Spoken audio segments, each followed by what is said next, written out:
Dahil nga meron akong pork at saka tokwa salpikaw, magpapatalo ba naman itong ating chicken? Syempre, napakasarap din niyang gawing salpikaw recipe itong ating manok. Kaya naman ngayong araw ay chicken salpikaw naman po ang ating recipe. So, sobrang sarap din po nitong ipare sa kanin. Kaya naman, simulan na po natin ang pagluluto. Sa pagluluto nga po nitong chicken salpikaw ay wala naman pong pinagkaiba dun sa ginawa kong pork at saka tokwa salpikaw. So, ito nga pong aking chicken breast ay akin na pong hiniwa ng ganyan po kalalaki. Bali ito po ay 600 grams. At atin po yung ibababad sa toyo, oyster sauce, paminta at paprika. Bali yung kompleto pong dami nitong ating mga sangkap ay ilalagay ko na lamang po sa bandang dulo nitong ating video. So i-mix lamang po yan para naman po magpantay itong ating mga pampalasa at hahayaan po muna natin yan sa loob ng kahit isang oras lang. Kung bukas nyo pa naman po lulutuin, mas maganda po kung overnight yung ibababad. At pagkatapos nga po mababad ay magigisa na po tayo dito ng bawang. So ayan, gisa-gisahin lamang po at kapag nagisa na po itong ating bawang ay pwede na po nating ilagay dito yung ating binabad kaninang chicken breast. Halu-haluin nyo lamang po yan, bali hindi na po ako maglalagay dyan ng tubig dahil mamaya naman po kapag nagkuluan na po yan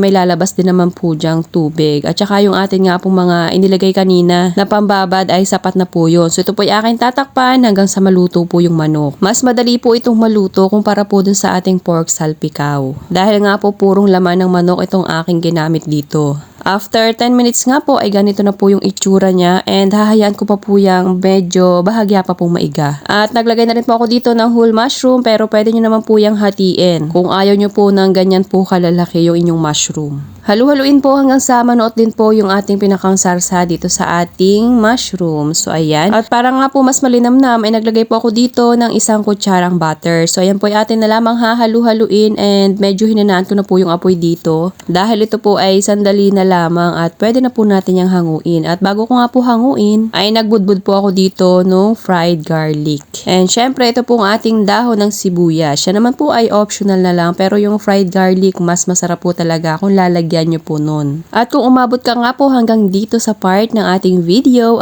pakipusuan nyo naman po itong ating recipe sa manok na chicken salpikaw. And syempre mag-comment na rin po kayo ng I love chicken salpikaw.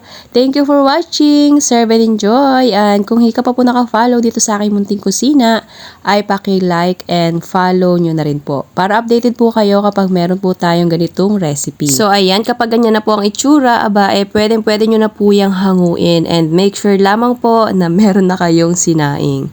Thank you for watching. Serve and enjoy.